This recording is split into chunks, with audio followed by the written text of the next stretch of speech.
Assalamu alaikum wa rahmatullahi wa barakatuhu. Peygamberimiz aleyhissalatu vesselam ul hikmet iyesi. Onun her bir sözü bizne iki dünya bahatına eriştire turgan bola.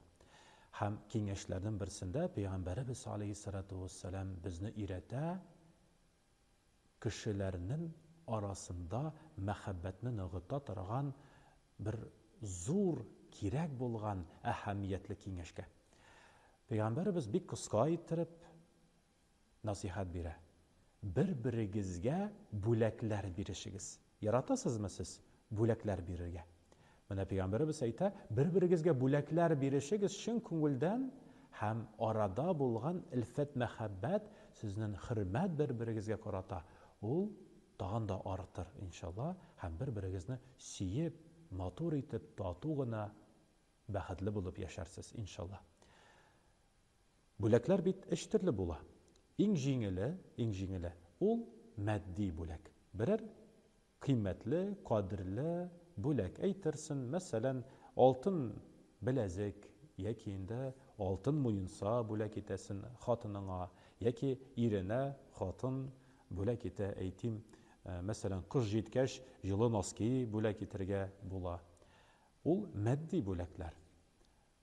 İkinci ter ul көңіл бүләкләре, ягъни кеше өзенең йылмаюы белән, өзенең җылы, якты сүзе белән, матур сүзе белән башка кешенең күңелен күтәреп, аның күңелен күреп, шуның белән бүләкли.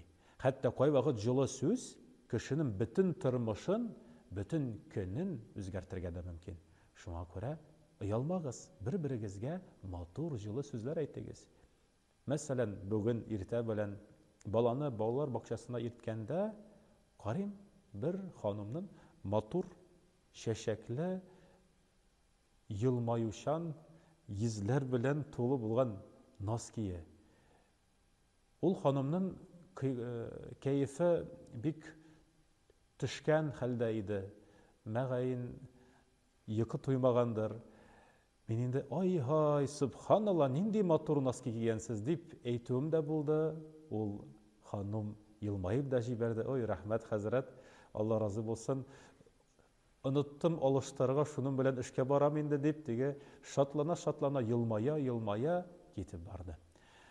Шуның белән иң соңында кеше көне буе уйлап йөри, эй, Аллага шөкер, рәхмәт, чыннан да матур бит. Инде елмайып башкаларга да ул шушы күтәренекле хәлне тарата. Һәм сез дә саваплы буласыз иншалла. Өченче бүләк ул шулай ук бик әһәмиятле һәм тагын да кадерлерәк ул рухи бүләк.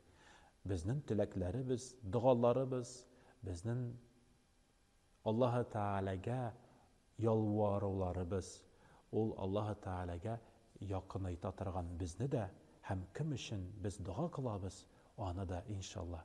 Hatta Peygamberimiz aleyhissalatu vesselam hadislerin birisinde ayta, Allah Teala karşında en tez kabul bula turgan dualarının birisi, ol eğer de birer kişi şın көңелдән, ihlas көңелдән dualar bilen Allah Teala'ga yalvarsa, hem ol dualarının kabullığı, başka işin dip, izgi maksatları, kabullığı bik tez bulur dip kile. Şuna göre Allah Teala karşında izgilikte, iyilikte bulduk. Allah Teala'ga tilekler bilen, dualar bilen yalvarıp, iki dünya bahatına erişip, bir-birimiz aramızda, bir-birimizin aramızda şista, saf, muhabbetke iya bulgan bendeler arasında bulduğun nasip eylesin. Esselamu aleyküm ve rahmetullahi ve berekatuhu.